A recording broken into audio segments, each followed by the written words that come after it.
ઓમ નમો નારાયણ. જય શ્રી કૃષ્ણ મિત્રો. ચેનલમાં એકવાર ફરી આપ સર્વેનું હાર્દિક સ્વાગત કરું છું. મિત્રો, નારાયણ કવચ અત્યંત પાવન અને શક્તિશાળી સ્તોત્ર છે, જે શ્રીમદ ભાગવત મહાપુરાણમાં છઠ્ઠા સ્કંદના 8મા અધ્યાયમાં આવેલું છે. આ કવચનું પઠણ આપણી અંદર દૈવી શક્તિઓને જગાડે છે અને બધી બાજુઓથી આપણને રક્ષણ આપે છે. કવચ પાઠ કરતા પહેલા ભગવાન વિષ્ણુ, નારાયણ, શ્રી હરિ તેમજ સર્વ દેવોને વિશ્વ શાંતિ અને આત્મશુદ્ધિ માટે પ્રાર્થના કરવી શ્રેયસ્કર ગણાય છે. તો આપણે આપણા પરિવાર માટે તેમજ વિશ્વના કલ્યાણ માટે શ્રી હરિને પ્રાર્થના કરીશું. પછી આપણે સંપૂર્ણ નારાયણ કવચનો પાઠ કરીશું. પ્રાર્થના.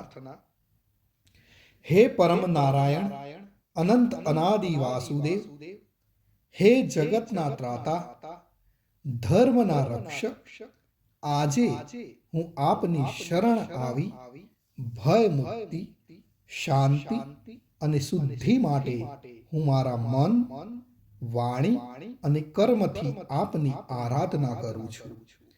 હે દયાના સાગર, અમારી ભૂલ ચૂકને માફ કરી અમારું રક્ષણ કરો.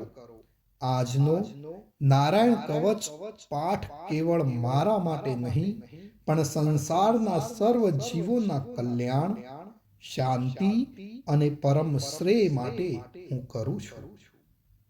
હે હરિ, મારી આંતરિક અને બાહ્ય દુઃખોને નાશ કરો. મને સત્પથ પર ચલાવો અને મારું મન હંમેશા આપના ચરણોમાં અડગ રહે એવી કૃપા દ્રષ્ટિ કરો. ઓમ નમો નારાયણ. તો મિત્રો, આપણે નારાયણ કવચનો આ પાઠ સંપૂર્ણ સાંભળીશું, તો જ એમાં કહેવામાં આવેલું ફળ કથન આપને પ્રાપ્ત કરી શકીશું. તો મિત્રો, આપણે નારાયણ કવચ સાંભળતા પહેલા કોમેન્ટની અંદર જય શ્રી કૃષ્ણ લખીશું અને ત્યાર પછી આપણે સંપૂર્ણ નારાયણ કવચ સાંભળીશું.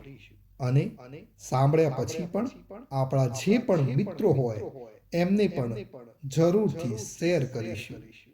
તો ચાલો આપણે શરૂ કરીએ છીએ મિત્રો નારાયણ કવચનો પાઠ. શ્રીમદ ભાગવતના છઠ્ઠા સ્કંદના 8મા અધ્યાયમાં શ્રી નારાયણ કવચ ત્વષ્ટા ઋષિના પુત્ર વિશ્વરૂપ ઇન્દ્રને કહે છે. વિશ્વરૂપ કહે છે, જ્યારે ભયનો સમય પાસે આવ્યો હોય ત્યારે મનુષ્ય હાથ પગ ધોઈ આચમન કરી ઉત્તર દિશા તરફ મુખ રાખી નારાયણ કવચનો પાઠ કરવો. જ્યારે ભય આવે ત્યારે શ્રી નારાયણ રૂપ નામનું બખ્તર ધારણ કરવું. ગરુડની પીઠ પર ચરણ કમળ ધારણ કરનારા, 8 સિદ્ધિઓ વાળા, 8 બાહુઓ વાળા અને તે 8 બાહુઓ વિશે શંખ, ચક્ર, ઢાલ, ગદા, બાણ, ધનુષ તથા પાસને ધારણ કરનારા શ્રી હરિ મારી સર્વ પ્રકારે રક્ષા કરો. જળમાં મત્સ્ય અવતારધારી ભગવાન જલ તંતુઓથી તથા વરુણના પાસથી મારી રક્ષા કરો. માયાથી બટુક બનેલા વામનજી સ્થળમાં મારી રક્ષા કરો. શ્રી વિશ્વરૂપ ત્રિવિક્રમ ભગવાન આકાશમાં મારી રક્ષા કરો. જેના અઠહાસ્યથી દિશાઓ ગાજી ઉઠી હતી અને ગર્ભિણીઓના ગર્ભ પડી ગયા હતા, તેવા ઋષિ ભગવાન દુર્ગ, વન અને યુદ્ધ ભૂમિમાં મારી રક્ષા કરો. પોતાની દાઢથી પાતાળમાંથી પૃથ્વીનો ઉદ્ધાર કરનાર ભગવાન યજ્ઞ મૂર્તિ વરાહ માર્ગમાં મારી રક્ષા કરો. પરશુરામ ભગવાન પર્વતોના શિખરોમાં મારી રક્ષા કરો અને ભરતના મોટા ભાઈ રામ તથા લક્ષ્મણ પ્રવાસમાં અમારી રક્ષા કરો. ઉગ્ર ધર્મ અને પ્રમાદથી નારાયણ ભગવાન મારી રક્ષા કરો. નિંદાથી નર ભગવાન ને યોગ ભ્રષ્ટ થતા યોગેશ્વર દત્તાત્રેય ભગવાન મારી રક્ષા કરો. ત્રણેય ગુણોના સ્વામી ભગવાન કપિલ કર્મ બંધનથી મારી રક્ષા કરો. સનંત કુમાર ભગવાન કામદેવથી મારી રક્ષા કરો. હયગ્રીહ ભગવાન રસ્તામાંથી જતા અને દેવોને પ્રણામ ન કરવા રૂપી અપરાધમાંથી મારી રક્ષા કરો. હે દેવર્ષિ શ્રેષ્ઠ મુનિ નારદ ભગવાન, ભગવાનની પૂજામાં જે કંઈ વિઘ્ન નડે તેનાથી મારી રક્ષા કરો. અને કૂર્મ અવતાર શ્રી હરિ સર્વ પ્રકારના નરકમાંથી મારી રક્ષા કરો. અયોગ્ય ખોરાકથી ભગવાન ધન્વંતરી મારી રક્ષા કરો. જીતેન્દ્રિય ભગવાન ઋષભદેવ કામ ક્રોધ આદિના ભયમાંથી મારી રક્ષા કરો. યજ્ઞ અવતારી ભગવાન લોક અપવાદથી મારી રક્ષા કરો. બલભદ્ર ભગવાન મનુષ્ય તરફથી થનારા ઉપદ્રવમાંથી મારી રક્ષા કરો. અને ક્રોધાવેશ સર્પગણોથી શેષ ભગવાન મારી રક્ષા કરો. ભગવાન વેદ વ્યાસ અજ્ઞાનથી મારી રક્ષા કરો. આ પાખંડીઓના ટોળામાં ભગવાન બુદ્ધ મારી રક્ષા કરો. ધર્મની રક્ષા કરવા માટે અવતાર લેનાર કલ્કી કાળના મળ રૂપ કળયુગથી મારી રક્ષા કરો. હે કેશવ ભગવાન પ્રભાતમાં ગદાથી મારી રક્ષા કરો. હે વેણુધર ભગવાન ગોવિંદ આ સંકટ કાળમાં મારી રક્ષા કરો. ઉદાત શક્તિ નારાયણ ભગવાન પ્રાહન કાળમાં મારી રક્ષા કરો. અને ચક્રધારી ભગવાન વિષ્ણુ મધ્યાહન કાળમાં મારી રક્ષા કરો. મધુ દૈત્યને મારનારા ઉગ્ર ધનુર્ધારી ભગવાન વિષ્ણુ ત્રીજા પહોરમાં મારી રક્ષા કરો. બ્રહ્મા વિષ્ણુ અને રુદ્ર એ ત્રણ મૂર્તિવાળા ભગવાન માધવ સાય કાળમાં મારી રક્ષા કરો. ઇન્દ્રિયોના સ્વામી ઋષિકેશ ભગવાન પ્રદોષ કાળમાં મારી રક્ષા કરો. પદ્મનાભ ભગવાન કેવળ એક અર્ધ રાતથી પહેલાના કાળમાં અને અર્ધ રાતે મારી રક્ષા કરો. શ્રી વત્સચિહધારી ભગવાન એવા ઈશ શ્રી વિષ્ણુ પાછલી રાતે મારી રક્ષા કરો. તલવારધારી ભગવાન જનાર્દન મળસકામાં મારી રક્ષા કરો. દામોદર ભગવાન સંપૂર્ણ સંધ્યાઓમાં મારી રક્ષા કરો. કાળ મૂર્તિ ભગવાન વિશ્વેશ્વર સૂર્યોદય પહેલાના કાળમાં મારી રક્ષા કરો. હે પ્રલય સમયના અગ્નિ જેવી તીક્ષ્ણ ધારવાળા ચક્ર વાયુવાળા અગ્નિથી જેમ સૂકું ઘાસ બળીને ભસ્મ થાય તેમ અમારી શત્રુ સેનાને ભસ્મ કરો. હે વ્રજના જેવા તીક્ષ્ણ સ્પર્શવાળા તણખાઓથી ભરેલી ગદા તમે ભગવાનને પ્રિય છો. તમે કુષ્માંડ યક્ષ રાક્ષસ ભૂત તથા ગ્રહોનો ભૂક્કો કરી નાખો તથા મારા શત્રુઓના ચૂરે ચૂરા કરી નાખો. હે પંચજન્ય શંખરાજ શ્રી કૃષ્ણ ભગવાન તમને ફૂંકીને ભયંકર શબ્દ કરે છે અને તેનાથી શત્રુઓના હૃદય કંપે છે.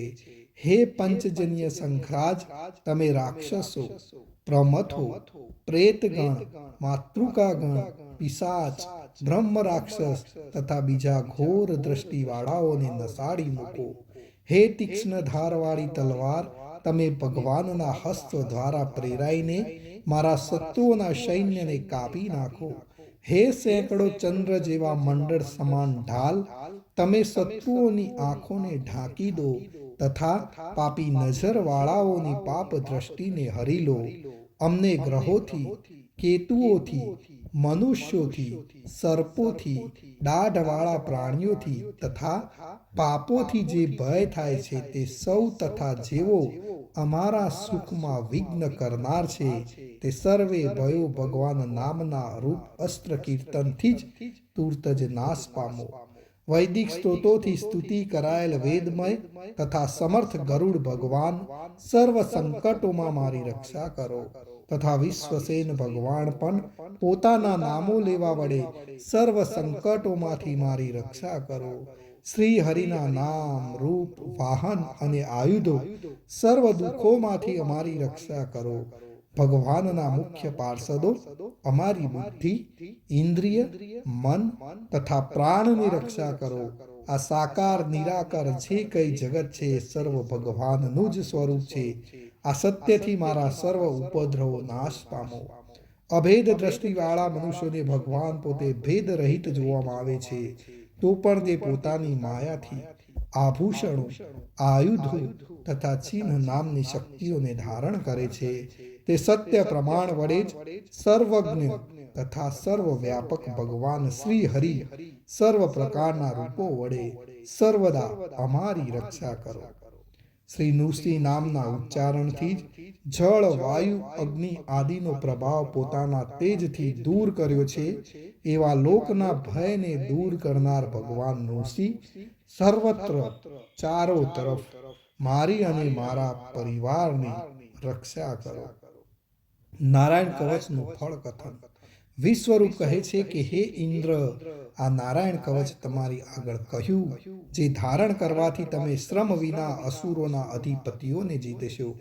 આ નારાયણ કવચને ધારણ કરનારો મનુષ્ય નેત્રથી જેના તરફ જુએ અથવા તો પગ વડે જેને જેને અડકે તે તુરત જ બધા જ ભયમાંથી છૂટે છે. આ કવચ બળનાર પુરુષને કોઈ દિવસ રાજાઓ તરફથી, ચોર તરફથી, ગ્રહો થકી, વ્યાઘ્ર આદિ તરફથી તથા બીજા કોઈ તરફથી ભય રહેતો નથી. તો મિત્રો, આ હતું આપણું રક્ષા કરનારું નારાયણ કવચ. ભગવાન સર્વનું રક્ષણ કરે એવી જ મારી પ્રાર્થના. અને મિત્રો, કોમેન્ટની અંદર જય શ્રી કૃષ્ણ લખવાનું ભૂલશો નહીં. જય શ્રી કૃષ્ણ, જય શ્રી કૃષ્ણ, જય શ્રી કૃષ્ણ.